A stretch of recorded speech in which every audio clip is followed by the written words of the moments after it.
दोस्तों, क्या माघ मेला शंकराचार्य स्वामी अभिमुक्तेश्वरानंद और योगी सरकार के बीच जंग का अखाड़ा नहीं बन गया है?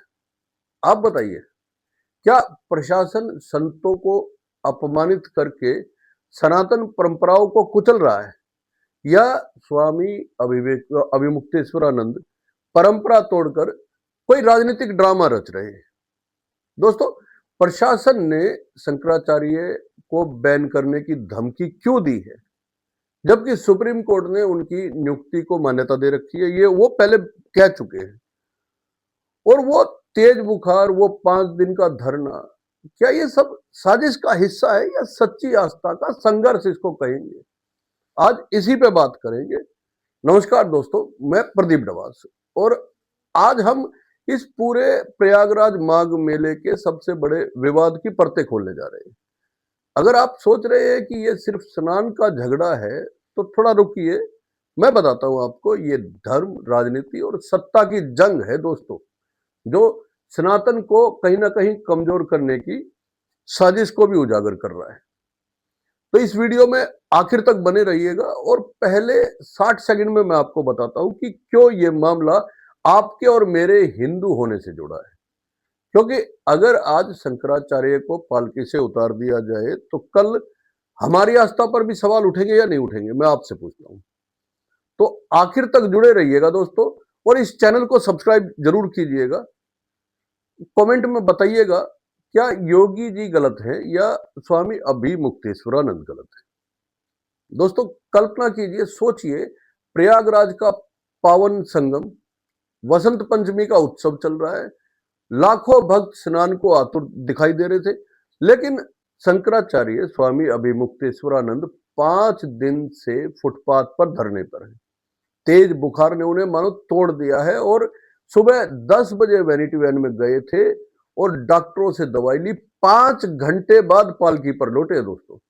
उनके शिष्य कहते हैं कि तबीयत बिगड़ी हुई है, दवाई भी दी है, और जरूरत पड़ी तो डॉक्टर को भी बुलाया जाएगा। लेकिन सवाल क्या है? सवाल ये है, क्या ये बुखार प्रकृति का कमाल है या प्रशासनिक दबाव का नतीजा इसको कहेंगे दोस्तों? वो कल भी बोले थे कि जब तक प्रशासन माफी नहीं मांगता है, स्नान नहीं करेंगे। मौनी अमावस्या का स्नान भी बाकी है दोस्तों, तो वसंत पंचमी पे कैसे उन्होंने स्नान करने के लिए हाँ भरनी थी? वो तो उन्होंने मना करना था, कर दिया।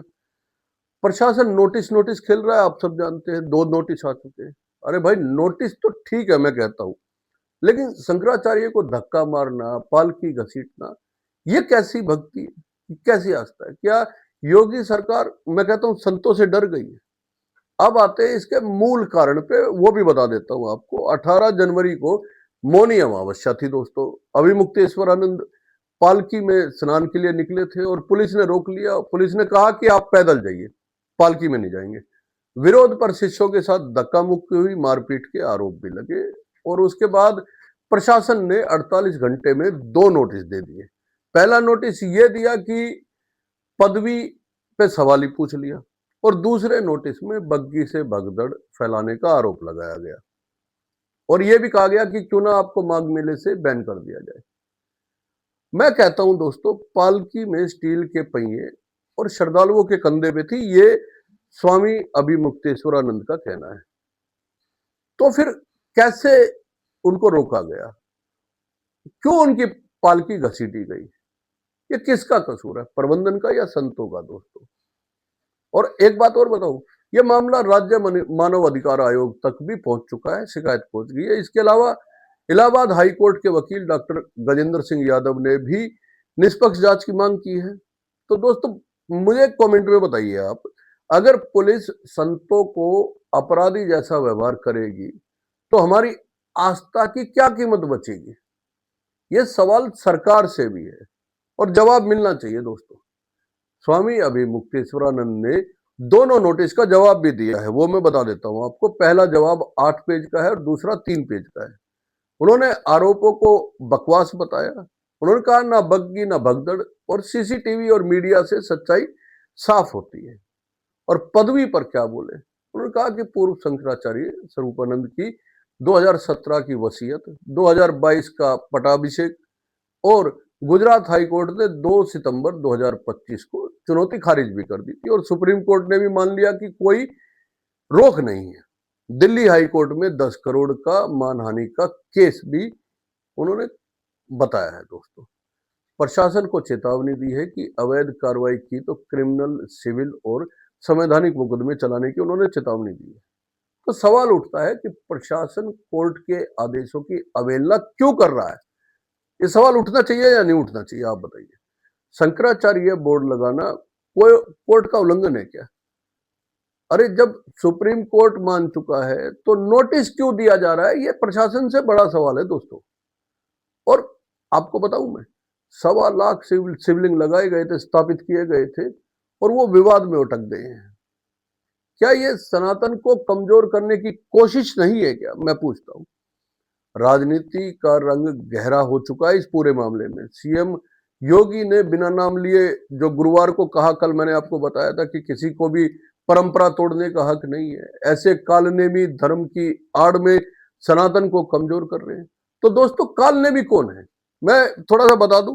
कालनेमी रामायण का वो राक्षस है जिसने हनुमान जी को रोकने की कोशिश की थी। तो सन्यासी के लिए मैं कहता हूं, राष्ट्र और धर्म सर्वोपरि होते हैं। डिप्टी सीएम केशव मौर्य आजमगढ़ में कहते हैं कि अभिमुक्तेश्वरानंद के चरणों में वो प्रणाम करते हैं और स्नान का समापन करें। लेकिन योगी जी के बयान से टकराव साफ है। क्या वो शंकराचार्य को राक्षस बता रहे हैं दोस्तों? यहां पे फिर राजनीति की बात करता हूं। आम आदमी पार्टी के सांसद संजय सिंह मेले में पहुंचे। उन्होंने तंज कसा कि जो खुद की डिग्री नहीं दिखा पा रहे हैं, वो अभिमुक्तेश्वरानंद जी से जो है वो शंकराचार्य होने का प्रमाण मांग रहे हैं। उन्होंने इसे सनातन पे हमला बताया है। या मौनी बाबा भी पहुंचे थे। उन्होंने प्रशासन और सरकार और शंकराचार्य मिलकर सब ये खत्म करे, उन्होंने ये कहा है। और गोल्डन बाबा भी पहुंच रहे हैं बाबा वहां पे, क्योंकि योगी हनुमान जी का रूप है। पीएम बने तो गो हत्या रुकेगी। तो मैं ये कहता हूं कि 78 साल हो गए हैं और अब इस पे जो है रोक लगाई जा रही है। शिष्यों से मारपीट हो रही है, मामला आयोग में पहुंच रहा है। प्रशासन चुप है दोस्तों, क्यों चुप है? तो आखिरी सवाल तो यही है ना कि शंकराचार्य बुखार में धरने पर है, तो क्या सरकार माफी मांगेगी या बैन करके सनातन को दागदार बना देगी? ये विवाद खत्म हो, लेकिन सच्चाई सामने आनी चाहिए दोस्तों। तो आपका क्या मानना है? कमेंट करके जरूर बताइए। क्या अभिमुक्तेश्वरानंद सही है या प्रशासन सही है? और ये वीडियो अगर आपको पसंद आई है दोस्तों तो लाइक कीजिए, शेयर कीजिए और चैनल को सब्सक्राइब करना ना भूलें। जय हिंद, नमस्कार दोस्तों।